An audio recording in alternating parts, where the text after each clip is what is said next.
اللہ تعالیٰ نے قرآن مجید فرقان حمید کے اندر ارشاد فرمایا وَنَجَّيْنَاهُ وَلُوطًا إِلَى الْأَرْضِ الَّتِي بَارَكْنَا فِيهَا لِلْعَالَمِينَ۔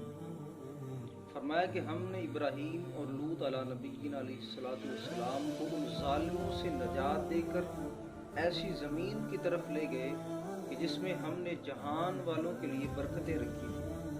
اب امام ابن کثیر رحمۃ اللہ تعالی علیہ فرماتے ہیں مہاجرن الی بلاد الشام الی الارض المقدسۃ منہا، فرمایا کہ اللہ تعالیٰ نے ابراہیم علیہ السلام کو بلاد شام میں مقدس سرزمین یعنی بیت المقدس کی طرف ہجرت کا حکم دیا تھا۔ تو اس سے معلوم یہ ہوا کہ بیت المقدس جو ہے یہ مقدس سرزمین ہے کہ جس کے بارے میں انبیاء کرام دعائیں کرتے رہے۔